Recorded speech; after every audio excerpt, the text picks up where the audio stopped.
Hello and welcome to my video on Ambleside Year 3. My name is Caroline and I'm a homeschooling mom of 6 girls. 5 are in school, and I have completed almost all the years of Ambleside years 0 through 8. And so I've been making videos about those years with very non-expert help for other moms who may be looking at these years and wondering what they look like. And so now I'm gathering my year 3 books off the shelf so that I can sit down at the table and go through them with you and make a little video about these different books and just what we think of them as a family, how we scheduled them, and how we use them.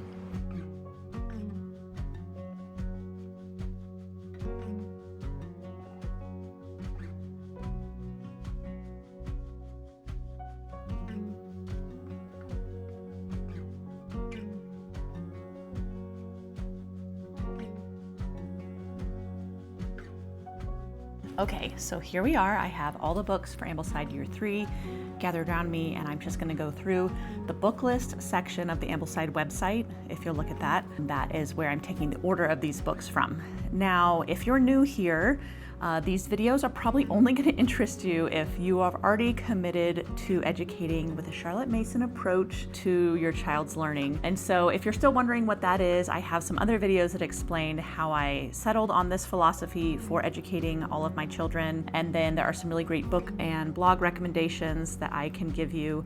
The main one that I would start with is called For the Children's Sake, and it just kind of gives an overview of her philosophies, and then you can read that and decide if this is how you want to pursue educating your children, because the Ambleside Online program curriculum was really written with those philosophies in mind, and so it's not really going to work to take this purely as a book list and readings with narrations and still use a lot of traditional schooling methods.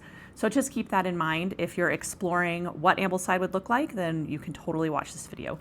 The other thing is, I realized that as I've made more of these videos on the Ambleside years, I haven't said some of the same things because I feel like I'm repeating myself, but I realize that some people may only watch this video and not watch any of my other videos. And so I'm gonna try and keep adding in some of those things that to me feel like I've already said this a million times, but knowing that someone may not have seen those videos, I'm still kind of new to all of this. But my Ambleside Year 1 video is the first one I made, and so it would probably have the most information in it besides just the Ambleside 1 book list. I spend the whole beginning of the video just kind of giving tips and tricks to using Ambleside in real life.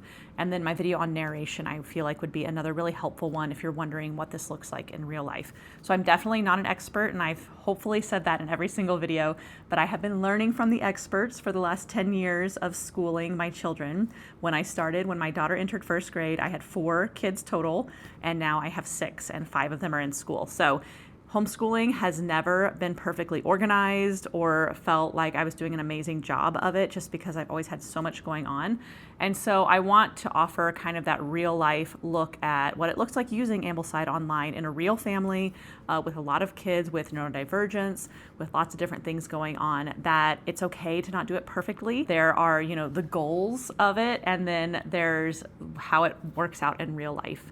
And so I want to share about Ambleside Online Year 3 with you now. So a few of those little basic reminders. Someone commented on this in one of my other videos, and I was like, yeah, I need to share these things in every video. But one is, buy the book that Ambleside directly links for the Amazon book or whatever book you buy. So if you go to Ambleside's book list, and they have a little key to tell you what the different symbols mean. Some books are in the public domain, and you can get free copies of them online. Some can be borrowed from National Archives and things like that. And they'll usually have an Amazon link for a book. And when you click on that, buy the exact edition that they linked to. I know if you look down there, you can see like, oh, the mass paperback, one is cheaper. But once you click on that, it takes you sometimes to a totally different edition of the book. And so I would just really caution you from clicking off of the main link, because sometimes there are sellers on Amazon who are trying to take advantage of Ambleside families or families using living books, and they've got these editions of the books that just aren't as good. So always click the link and then stick to that link for buying the book. Another option is to join I think there's a Facebook group for used books for Ambleside. That would be a safer place to buy books than just exploring Amazon at large. I'm also not really going to go through a ton of the daily work because I feel like I've done that in my other videos, but you can check those out. My Ambleside Online Year 1 video would have the most descriptions of what I do in elementary school. And I have a video, I think, of the different curriculums I chose and why, and I talk about Ambleside in there. So check those out for your third grader. And then another thing is I don't use a planner. I strictly use this printout from Ambleside Online, this chart, and just whatever term I'm on. And then I've talked about this some too, but once I decide on what I think I want my weekly schedule to be, I do assign the readings on different days, because my goals would be that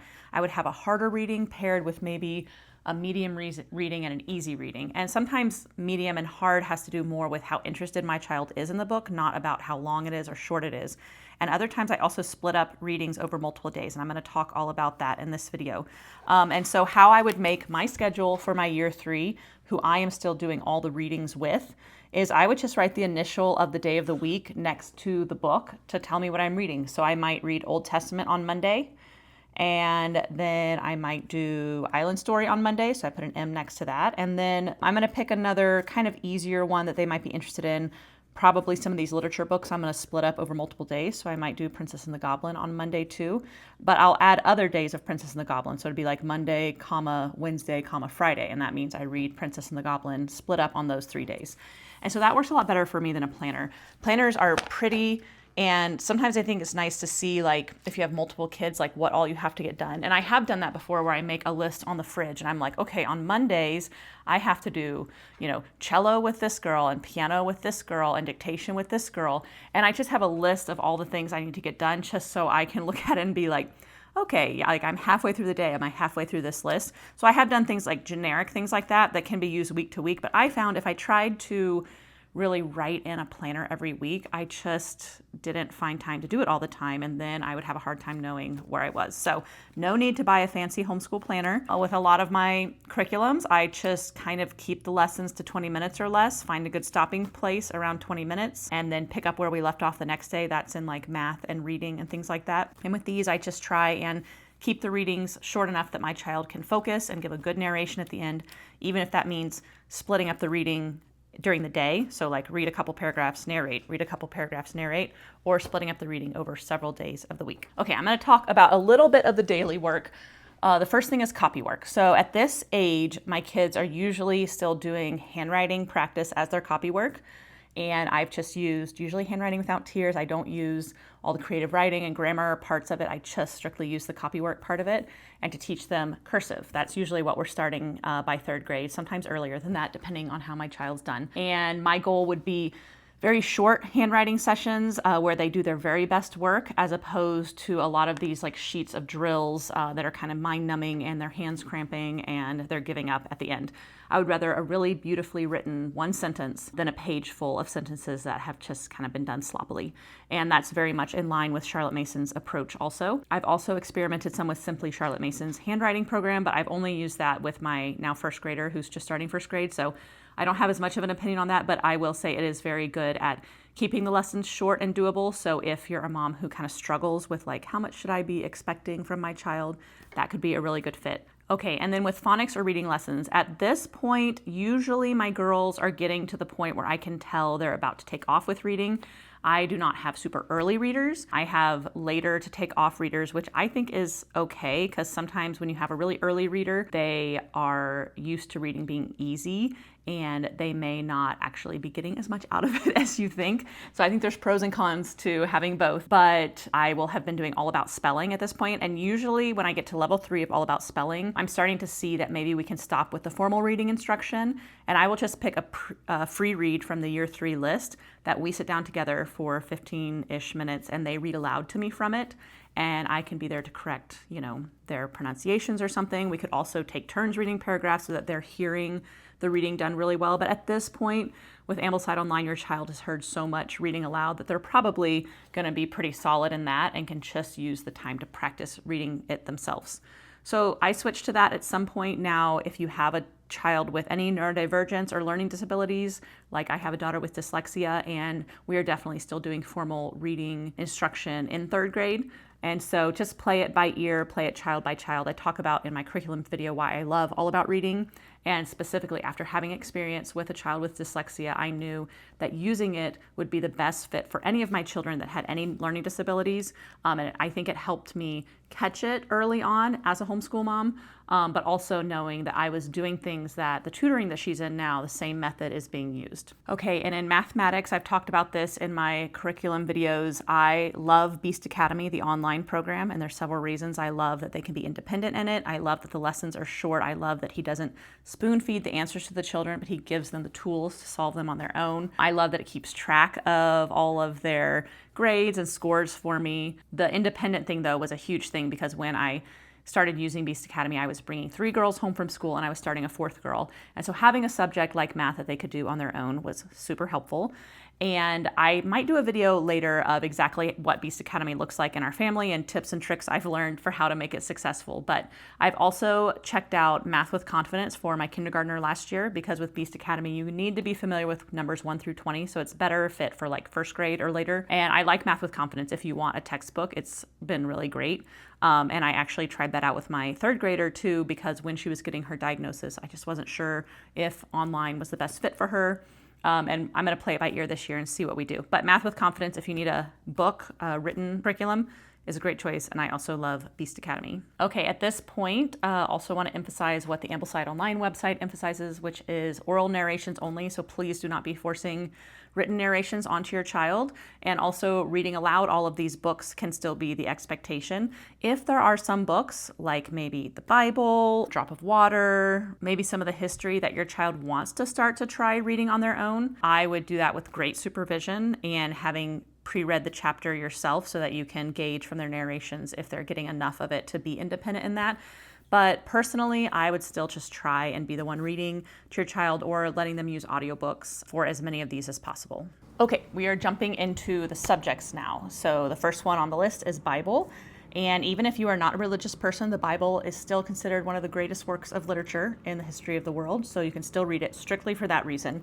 Ambleside Online recommends using the King James Version because the language of that version is going to be very similar to a lot of the history books and literature books that they're reading.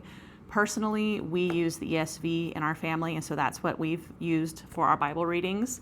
And I've mentioned this in some of my other videos, but I just thought I would mention it again. And don't necessarily make this Bible reading time a time to teach a lot of doctrine or to correct your children's narrations if they're getting something wrong. Like, the doctrine time can come in other times. You can have family Bible times. You can read the Bible together as a family. But treat this as school, especially with the narration part, where you're not going to criticize their narration because they missed this like huge theological principle. Just let them interact with it. Let them get what they can out of it and thank them for their narration and move on. And you can have conversations about your beliefs and all those things from the Bible later on. But just, I think sometimes with Christian parents, they can belabor the Bible readings and take this as a time to really dig in. But I would just caution you not to do that here and to talk about it and study it other times. For history, we are in the Renaissance and the Reformation. And Island Story is one that you will be familiar with if you have been doing Ambleside years 1 and 2. And I know in year 1, sometimes I split up these longer readings, but usually by year 3, I think they can handle the full reading. But again, just try it out. And if you notice that a reading is unusually long, I don't remember any off the top of my head, just keep an eye out for that. But usually these can be done in one reading. I'm very much the type of person that I just kind of feel out where my child is that day. And so if I can tell they're having a really hard time focusing, I am not going to belabor the readings. We may split it up that week. I will let them narrate more frequently during the chapter. So you know your child and you know that the goal is not for them to feel terrible about school after they're done. So do what you can to help them be successful. Don't treat this like the end of all discipline issues, that they're having trouble focusing that day because you really don't know what's going on in their brain and what they're struggling with. So as much as possible, just make them successful in school and know that, flubbing a few 3rd grade history readings is not the end of the world. I'm preaching to the choir and all of this because I have to remember those things during the day too. Okay, and then in the schedule, they're going to have you switching off between Children's History of the World and This Country of Ours. So Children's History of the World is another book we've used in year 2, and it kind of covers some things that were going on in the world that aren't covered by Island Story and This Country of Ours. And I know some people, I've heard, I don't know what they are, have some problems with some of the author's views, but the chapters that Ambleside has picked are totally fine to use. And I actually like his style of storytelling, so I enjoy reading out of a child's history of the world. And these are usually short enough to do in one sitting. And then this country of ours is going to be the story of America and branching off from the history of Britain. And these are the editions that have been annotated and updated by Donna Breckenridge, who's one of the founders of Ambleside Online. And I highly recommend getting these. These are ones that I'm like, you need this one, okay? You need to use this one because it corrects some of the language, it provides a lot more footnotes, and it has a pronunciation guide in the back of each chapter, which if you watched my videos about my struggles with knowing how to pronounce a bajillion different Greek and Roman and Indian and French names in this curriculum has been a struggle for me. So I enjoy the pronunciation guide. Sometimes I do need to split up these readings between 2 days. And again, you can just look and see how long each of them are. And as your kids get older, they'll be able to handle longer readings. But you just want to, I err on the side of making them feel successful over making them feel like a failure. I hope that my kids feel that. And also remember, with all of these history books, just the point is not for them to remember rote every single fact that happens or name or whatever. They're just getting a big picture of what's happening in history. And I think one of the most important things that can happen but can't be forced is that they make connections between what's going on in the world, in England, in America, and see how all those things are affecting each other. That was something that I felt like with a traditional education, I didn't come away from history with.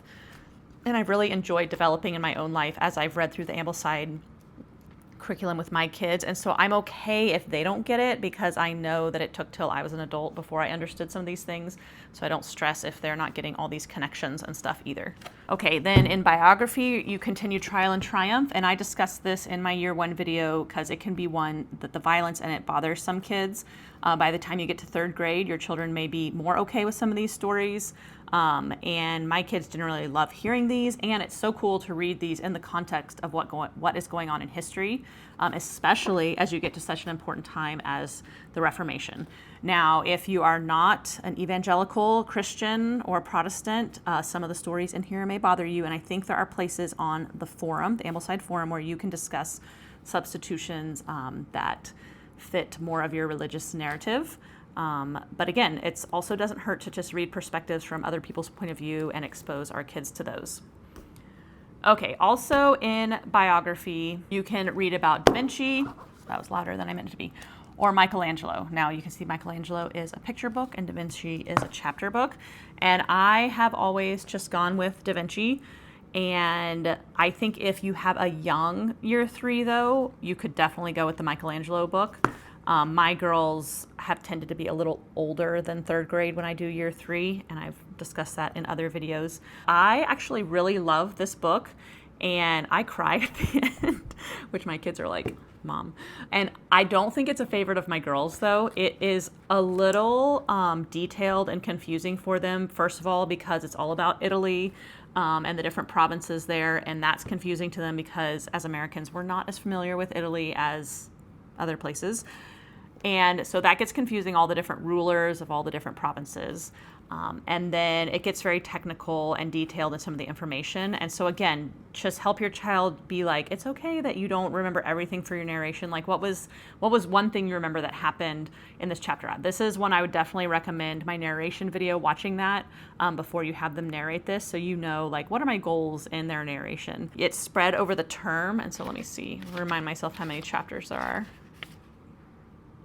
There's 176 pages, 11 chapters, and you have 12 weeks. So you're pretty much reading a chapter a week. And so I felt like sometimes I needed to split this into a couple of days because it is a heavier read and it's not always one that they really enjoy. Okay, in the 2nd term, you're going to be reading either Good Queen Bess or The Bard of Avon. As you can see, both of these are picture books. And both are enjoyable reads. You could try gently fitting in both if you wanted to, or I would say if you have a girl, you could read about Good Queen Bess. If you have a guy, you could read about The Bard of Avon. It's totally up to you. And the other one could just be a picture book just to read for fun. But both of these are enjoyable, easy reads. You're gonna split it up. I don't think, let me check. that they split it up for you. You spread it out over the term. So just take how many pages there are divided by 12 weeks and read that many pages a week. I think it ended up being like 2 pages a week for us. In term 3, you'll read Landing of the Pilgrims. So this is more like the Da Vinci book in that it's a chapter book, but much shorter chapters. This will be a little more familiar to kids if they've read or heard anything about American history. And so this is an enjoyable read, usually for them, more of a chapter book style. I typically can do it in one sitting, but again, just feel out your child and see where they're at. I would rather split them up over the days, like I said, than have them feel defeated by some of the books. Okay, moving into what you know is my favorite subject, literature. American Tall Tales. So this is a fun little book and has some of those classic American folk tales in it. You definitely have to get your American accent, your Old West accent going for this in reading some of them, because some of the spellings are spelled out the way you'd say them. So get into character for this book. And if you don't feel like you can do that, I bet there is a really great audiobook recording of this. I have not used that because I like getting into character for things and making things fun. But those will be fun for your kids to read, and probably more familiar than maybe some of the Roman and Greek and British folk tales. Okay, so you'll continue reading Shakespeare, kind of some very beautifully written summaries of the Shakespeare plays, and then next year you're going to jump into the actual Shakespeare plays. So these are 2 of the options for the good summaries. This one is by the Lambs, and this one is by Edith Nesbit, and I prefer these, but some people way prefer these. So it's just up to you. I would read both of them. I would not necessarily recommend this edition. I probably went off link when I was buying it from Ambleside. It's fine. It's just, not very pretty.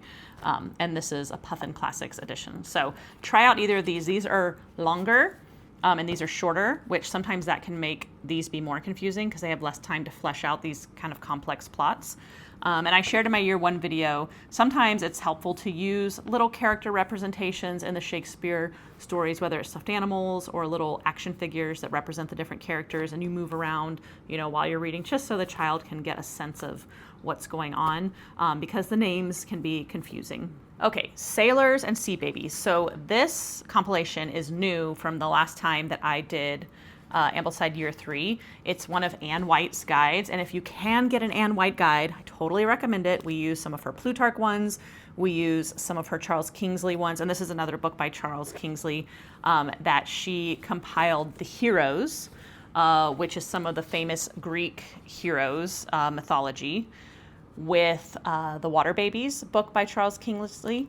And so what's helpful about her guides is she has them split up by the reading. She has words you might want to define before you start the reading. And then if you have like a struggling narrator, she has some good like discussion questions that you and your child can answer together about the book, just to help you in that way. So if you can get one of her guides, I highly recommend it. But this is what I have for the heroes. And you are just going to read about, it's been a few years since I did it, but Perseus, the Argonauts, Theseus, and Hercules. These typically are pretty interesting. I would say they're a little less hard to understand than Age of Fable, which I can't remember when you start Age of Fable. I've been doing so many of these videos that I'm losing track of what books are in which years. They're longer than Age of Fable stories, but I feel like because of that, they're able to be told in a slower style, and so the kids understand them. Just for fun, without making the connection, after you read about Hercules, I would totally recommend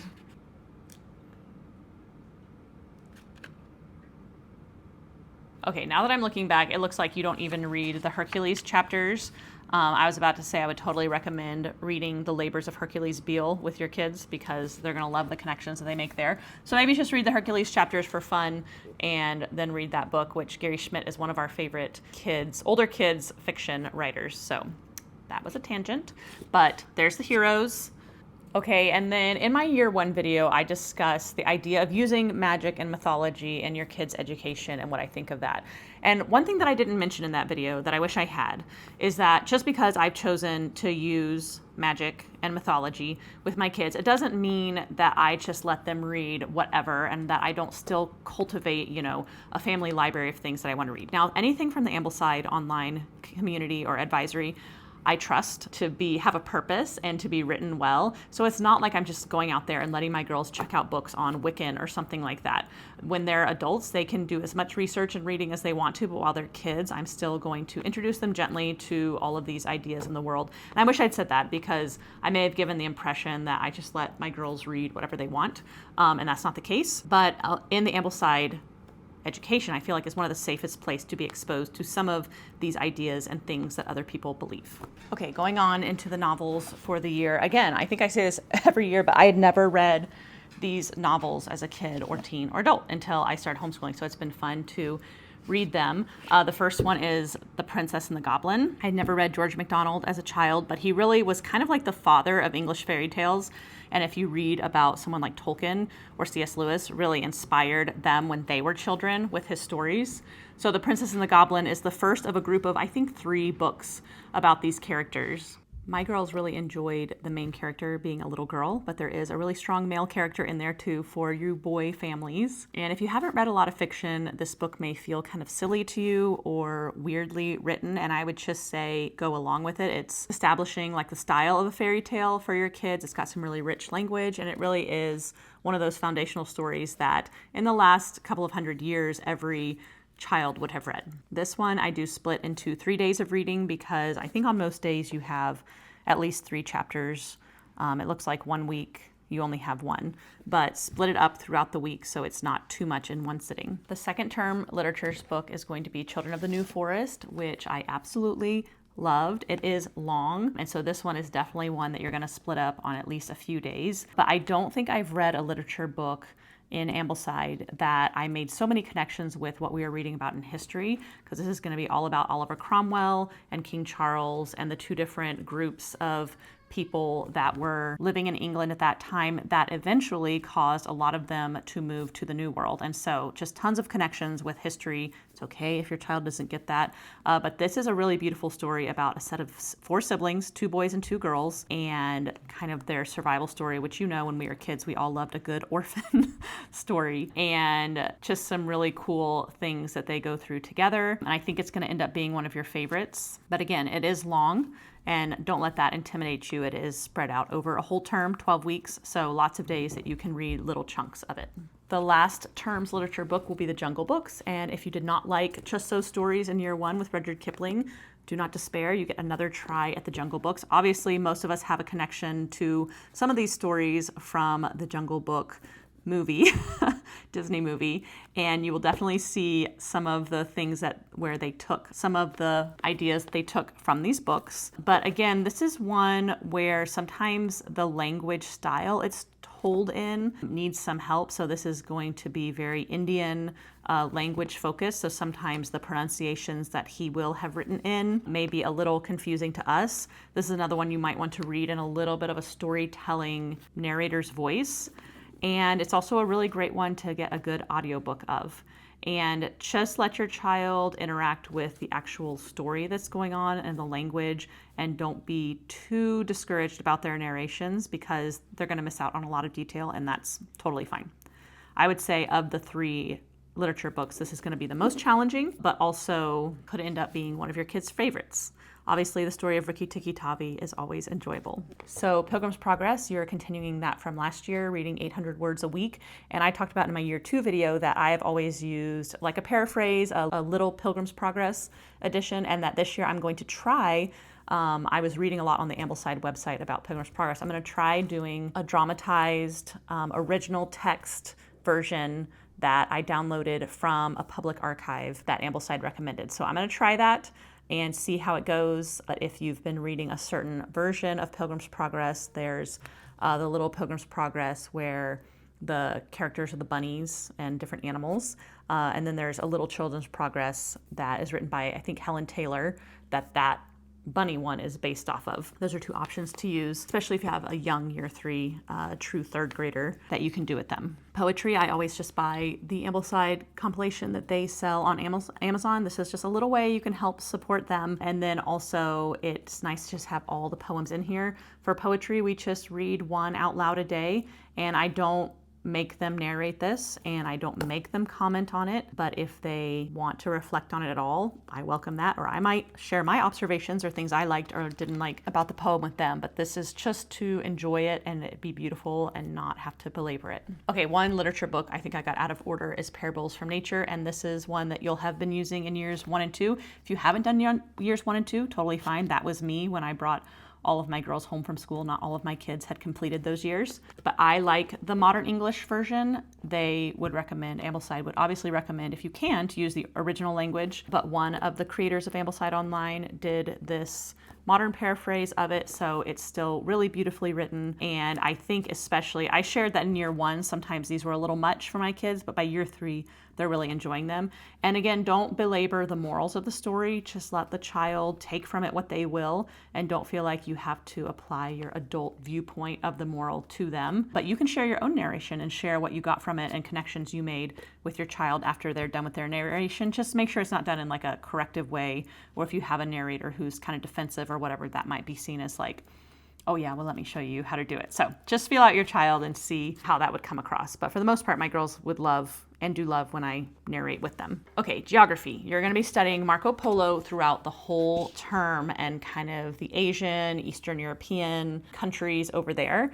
And as you know, geography for me has sometimes been a struggle with the map work. And as my girls get older and more independent, we really drill the map drills. I have a website that I use for that I've talked about in my upper years videos. And so when I've just been busy with so many kids and not had my act together, haven't always done the best with the maps, but I know like map work is coming, and so that's comforted me. But with Marco Polo, there's a whole resource page on the Ambleside Year 3 website.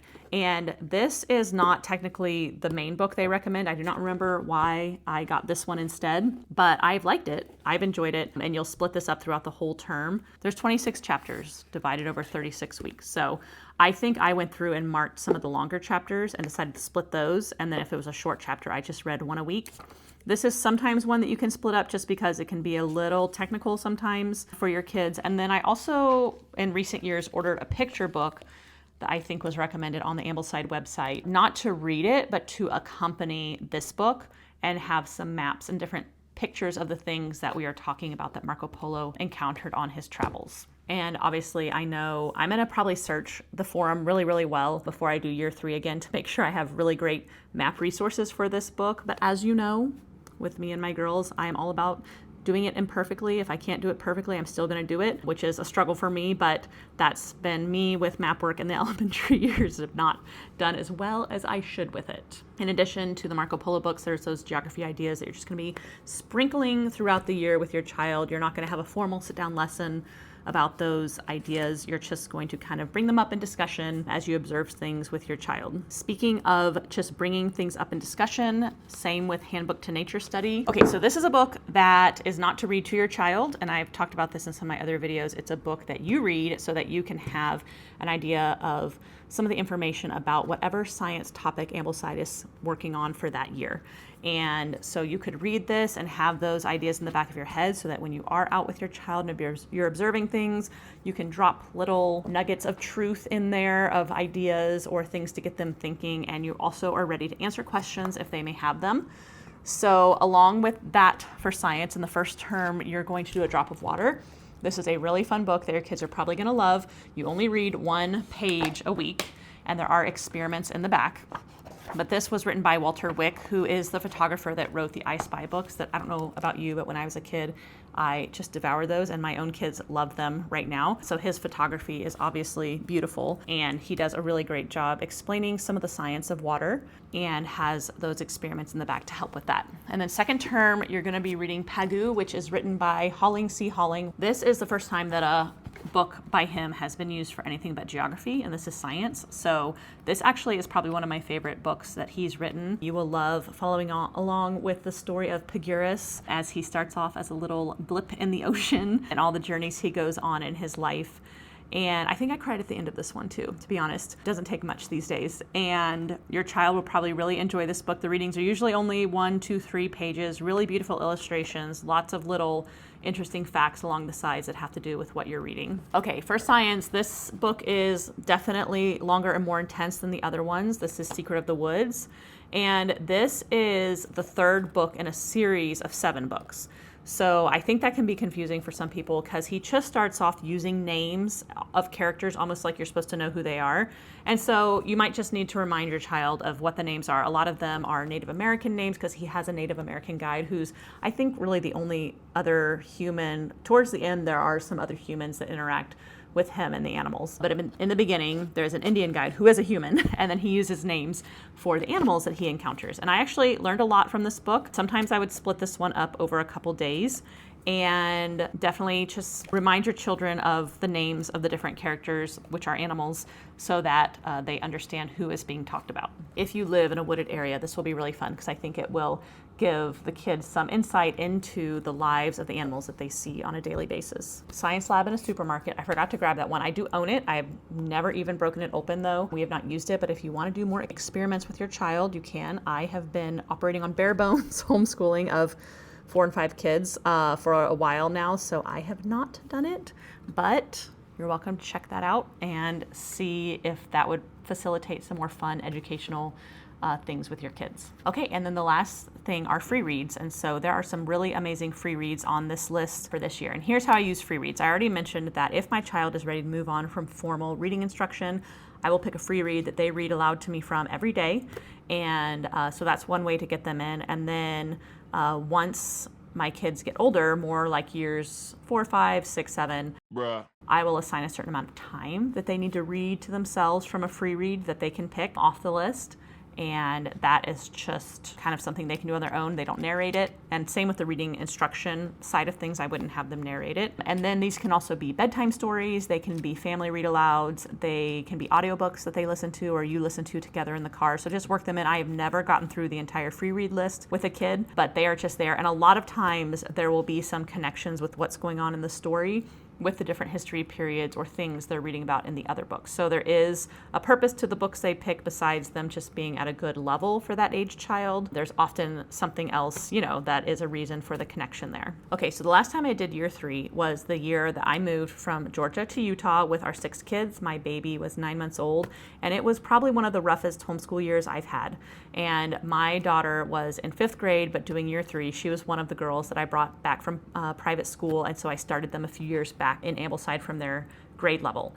And she was not ready to do the year 3 books on her own, which is totally fine. But some of these are longer books and there weren't audiobooks available for them. So I think things like Secret of the Woods, This Country of Ours, Marco Polo, and Da Vinci were some longer reads that she really needed my help with. But because I had 3 younger kids and a very fussy baby, it was a very hard time to get all that done. So this was a year that I just, on some weekends, I would take those 4 or 5 books and I would record myself reading them into my phone, into voice memos, and then I would use those to make a Yoto playlist for her with the next couple weeks of books.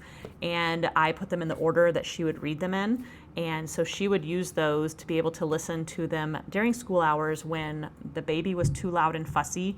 When I would try and sit down and read with her, we would get interrupted so many times that it would be very frustrating for her because she was already having a hard time focusing.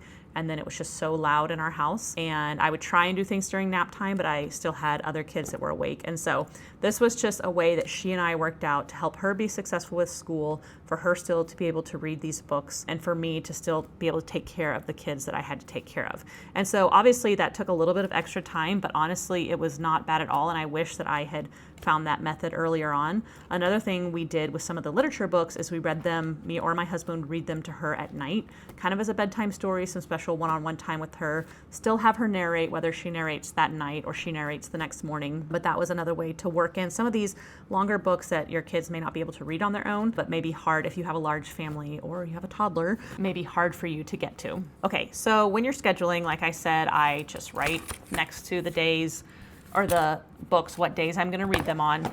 Here are some of the longer, harder reads for my girls to take into account. So This Country of Ours, I would split that up into a day or 2 and understand that it's going to be a deeper read. Da Vinci. Tall Tales can be long. Princess and the Goblin can be long. Children of the New Forest, Jungle Books, Secret of the Woods, Parables of Nature, and Landing of the Pilgrims sometimes.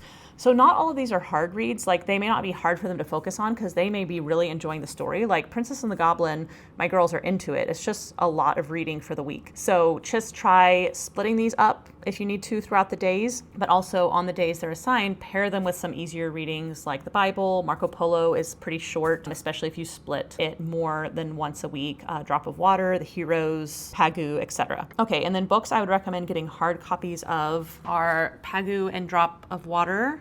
And this is strictly just for the illustrations. I think when your kids get older and they're readings on their own, like maybe starting in year 4 and up, it's nice to have physical copies for them to actually hold in their hands and read from. But you as the mom are reading all of these books at this point. And so if you need to have them on a Kindle or something, so you always have them with you and they're easy to access, totally do that. These two, one of these for the biography in term 2.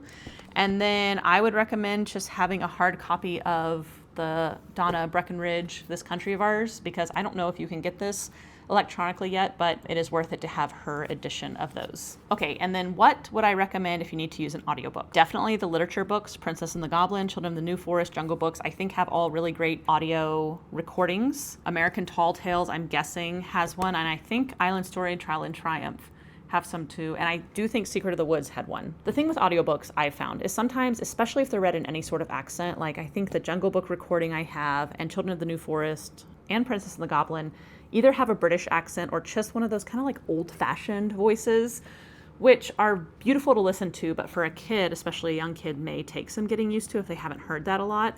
And the audiobooks sometimes go pretty fast depending on who the reader is.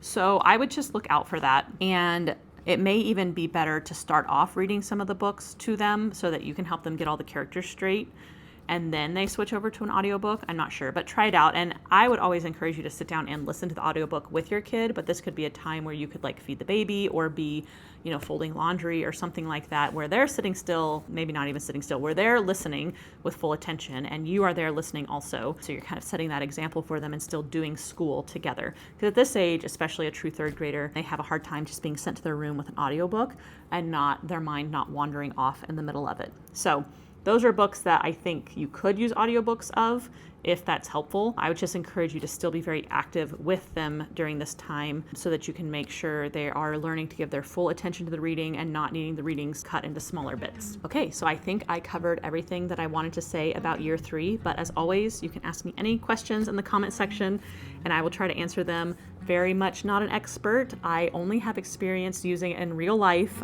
with many girls. So this is what has worked for us. And I'm very thankful for this program and for Charlotte Mason Education. And I am honestly getting a great education myself as the mom of these girls reading these books with them. So I will be trying to release a few more years videos in the next few weeks as we all gear up for back to school. But thank you for watching and I hope you have a great day.